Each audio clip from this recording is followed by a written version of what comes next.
2 महीना पहले से ये लोग जो है एक और इनकी बदले की भावना, लड़ने की भावना में इन लोगों ने तैयारियां कर रहे थे। और जो है नूह और मेवात में वहाँ के लोग, जो हिंदू लोग हैं, जो सोसाइटी के लोग हैं, वो मिल करके काम करने वाले लोग हैं। वो हिंदू एक कम्युनिटी कह करके इन पे शासन करने के लिए हिंदू राष्ट्र की बात कर रहे हैं। और लड़कियों के साथ जो है प्राइवेट पार्ट के साथ छेड़छाड़ होता है और उसको सामूहिक बलात्कार होकर के जान से मार दिया जाता है। और लोकतंत्र को खत्म करके राजतंत्र लाएंगे, तो क्या जब राजतंत्र आएगा तो एक राजा होगा। राजा कौन होगा? स्वर्ग लोग होंगे, जो वो करोड़ों में जो पढ़ करके देश विदेश में जो नेताओं के बेटा पढ़ रहे हैं, अगर तमाम लोग अगर उसका एजुकेशन फ्री हो जाए तो इनमें और जो है उत्साह आएगा और ज्ञान होगा। और यही वजह है कि जो सरकार है वो एजुकेशन की असमानता को खत्म नहीं करना चाहती है। और वो कहती है कि अगर पढ़ लिख लिया है तो तुम पकौड़े बेचो, और वो जो पढ़े हैं वो नेता बनेंगे। तो नेता लोग सैनिक क्यों नहीं बनते? नेता लोग जो है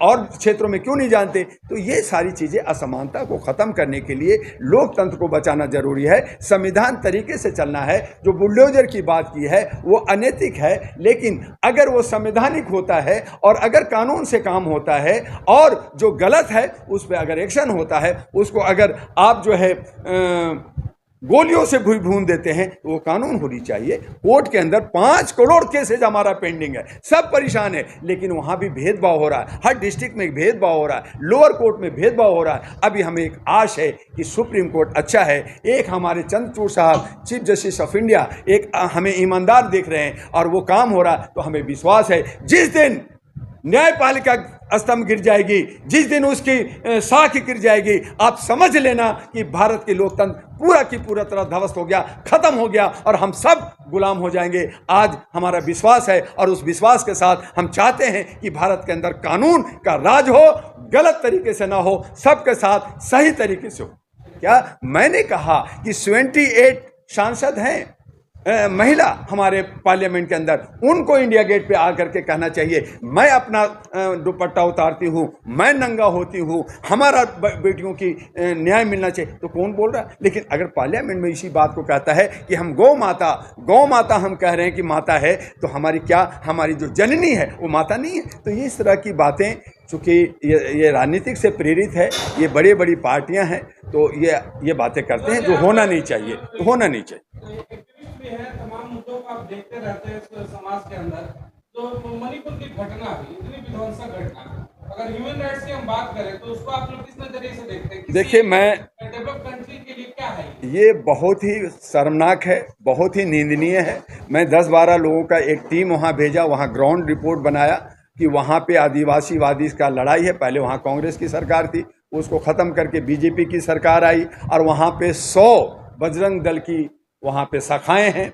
और जो 10% जो लोग हैं मैती, उन्होंने वहाँ के हथियार को लूटते हैं, पुलिस उसको पकड़ती नहीं है। और नागा और जो कुकी हैं वो जो है चूँकि मैदानी इलाका में रहते हैं, तो उनको जो है उनको पकड़ करके इस तरह से आदिवासी। लेकिन मैंने जब वहाँ की इंक्वायरी काफ़ी की कि ये मामला क्या है, कहाँ से इसका जड़ क्या है, क्यों इस तरह का हरकतें हुआ, तो मुझे पता चला कि वहाँ अरबों करोड़ों का वहाँ पे ड्रग्स का बिजनेस होता है, जो बर्मा से, म्यांमार से और चाइना से आता है। चाइना वाले भी चाहते हैं मैं घुसूँ, चूँकि वो हमारा बॉर्डर है, भारत का एक सुरक्षा का जगह है, और वहाँ पे इस तरह की राजनीति करना और जो हमारी सरकार है उस पे उसको अंकुश नहीं लगाना, भारत के प्रधानमंत्री उस पे चुप रहना, उनको जा करके वो समस्या को हल नहीं करना, ये हमारी सुरक्षा के लिए घातक है, वो ठीक नहीं है। और जो वहाँ औरतों के साथ हुआ है वो हम कहीं ना कहीं भारत के हर नागरिक का जो है शर्मसार हुए हैं, क्योंकि मणिपुर भी हमारा ही राज्य है, भारत का ही एक अंग है,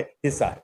सर, एक बात हम अगर करते हैं कि नूह की जो घटना हुई, मणिपुर की हिंसा तमाम सभी जगहों पर, और उसके बाद नूह हरियाणा की घटना आती है, उसमें जिसके ऊपर आरोप लग रहा है बजरंगी, बिट्टू बजरंगी, उसको लेकर के हम लोगों ने 2 दिन पहले एक वार्ता किया था। एक चश्मदीद आया था हमारे बीच में फरीदाबाद का, उसने कहा कि कई महीने पहले से इस तरह की घटना करने की बिट्टू बजरंगी के द्वारा साजिश रची जा रही है। बिल्कुल सोशल मीडिया पर खुलेआम तलवारें बांटने तक की वो पोस्टें डालता था। बिल्कुल आपने बिल्कुल सही फरमाया, मेरी बात आपने पूरा कर दिया कि ये 2 महीना पहले से जो हमारे वहाँ भी रिपोर्ट चल रहा है, अभी लोग उस इलाके में हमारे लोग ग्राउंड रिपोर्ट तैयार कर रहे हैं, वो कुछ हमारे पास फ़ोन से पता चल गया है।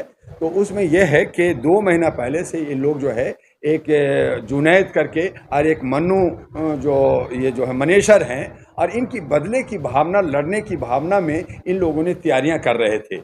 ये सरकार को, यहाँ की पुलिस को, प्रशासन को भनक थी, लेकिन उस पर कोई एक्शन नहीं लिया। चलो छोटा होता है। मनेसर वो जो है नूह और मेवात में वहाँ के लोग जो हिंदू लोग हैं, जो सोसाइटी के लोग हैं, वो मिल करके काम करने वाले लोग हैं, समाज को एक आईना और दशा देने वाले लोग हैं। वहाँ पे जो लोग रहते हैं वो सब जो है सूर्यवंशी लोग हैं और एक दूसरे को साथ देते हैं।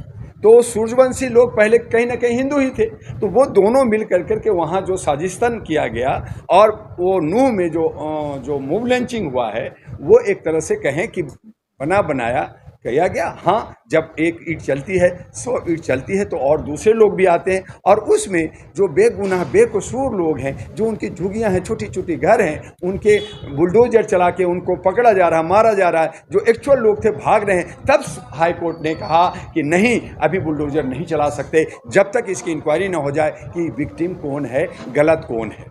तो इसलिए वो जो है प्रयोजित था, और प्रयोजित होकर करके वो जो एक तरह से व्यवस्था को, समाज को तोड़ कर। एक सवाल लेना चाहूंगा। आपने बुलडोजर पे सवाल उठाया, सुप्रीम कोर्ट को भी आपने कोट किया। पूरे देश में देखे बुलडोजर की जो प्रक्रिया है, यूपी से शुरुआत हुई इसकी, योगी ने इसकी शुरुआत की, जगह जगह बुलडोजर चले। उसको देखकर मध्य प्रदेश ने अपनाया, फिर हरियाणा, जो भी बीजेपी शासित राज्य है, बुलडोजर की कार्रवाई करते हैं। क्या आपको लगता है कि लोकतांत्रिक प्रक्रियाओं में जहाँ संविधान चलता है, वहां पर बुलडोजर की प्रक्रिया क्या संवैधानिक है? क्या संविधान में कहीं वर्णित है क्या? देखिए, बुलडोजर चलाना बिल्कुल संवैधानिक नहीं है। जहां हमारा कानून है, संविधान है, कानून के हिसाब से सारा कुछ होना चाहिए। लेकिन उन्होंने कहा, योगी जी ने कहा कि भाई हम जो लोग इस तरह से बहुत आतताई कर रखा है, बहुत लोग इससे इफ़ेक्टेड हैं, हम उसकी जांच कर करके जो लोग जो है आय से अधिक इनकम कर रखा है, हम उन पे कर रहे हैं, ये बात उन्होंने रखा।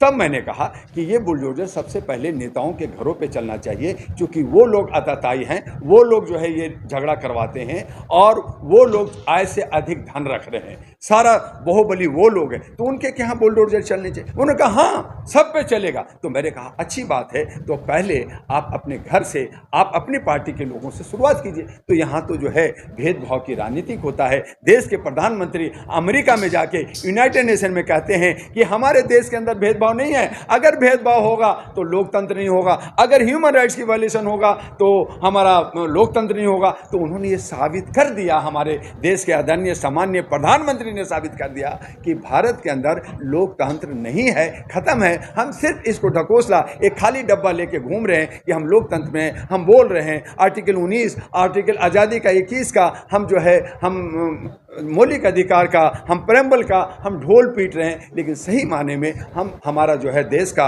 लोकतंत्र खत्म हो गया है, राजतंत्र की तरफ आ गया है, बस घोषणा होना बाकी रह गया है। और यही है कि जो पार्लियामेंट के अंदर 20टा नाम रखा गया, उसमें संगूर जो राजदंड की छड़ी रखा गया, वो उसका सिंबल है कि हम राज करेंगे। तो जो हमारा नेपाल बगल में एक देश है जहां पे राजतंत्र था, उस राजतंत्र को खत्म करके वहां लोकतंत्र बहाल किया गया। अब वो खुश है, उनका 10% जीडीपी बढ़ा। हम लोकतंत्र में जी रहे हैं 1947 से, अब इसको लोकतंत्र को खत्म करके राजतंत्र लाएंगे। तो क्या जब राजतंत्र आएगा तो एक राजा होगा। राजा कौन होगा? स्वर लोग होंगे, जो पैसे वाले हैं, दबंग लोग हैं, वो राजा होंगे। बाकी प्रजा क्या होगा? प्रजा गुलाम होगा। और उसी गुलाम को कहा जा रहा है कि मैं हिंदू राष्ट्र बना रहा हूं। मतलब हिंदू के मतलब होता है गुलाम, फारसी शब्द है, आप देख लीजिएगा कहीं ग्रंथ में हिंदू कोई धर्म कोई जात नहीं है, ये एक फारसी शब्द है जिसका गुलाम होता है उत्पीड़न शोषित दलित लोगों को कहा जाता है। तो उसको आप राज देने जा रहे हैं। आप क्या कहना चाहते हैं? खुले मंचों से बाबा बागेश्वर कथावाचक है, सनातन धर्म के लेकर जो भी वो विचार रखते हैं, खुले मंचों से कहते हैं कि मैं हिंदू राष्ट्र बनाऊंगा। तो क्या कहीं ना कहीं ये शुरुआत है? क्या कहते हैं कि मैं फिर से गुलाम बनाऊंगा? बिल्कुल बिल्कुल बिल्कुल, जो स्थिति राजाओं के वक्त में थी, जो स्थिति नेपाल में राजाओं के वक्त में वहाँ के नेपालियों की थी, वही स्थिति जो बहुसंख्यक जिनको कह रहे हैं लोग, मांग रहे हैं कि मैं बहुसंख्यक हूँ, ओबीसी हूँ, एससी हूँ, एसटी हूँ, दलित हूँ, शोषित हूँ, इन तमाम लोगों को हिंदू एक कम्युनिटी कह करके इन पे शासन करने के लिए हिंदू राष्ट्र की बात कर रहे हैं और कह रहे हैं कि हम बाबा लोग राज करेंगे और हम बाबा लोग जो है, जो छत्री लोग हैं, जो छतरी लेकर के हमारा स्वागत करेगा और हम राज करेंगे, हमारा जो राजा होगा वो हमारे कहने से चलेगा। जैसे राजा लोग चलते थे कि राजा लोग जो भी सलाह लेते थे वो जो है अपने स्वामी से, अपने साधुओं से लेते थे वहाँ, तो यही वो चाहते हैं। तो इस तरह का अब जनता हाँ जाग गई है, जागरूक हो गई है। पहले की जनता अब भारत में नहीं रहती।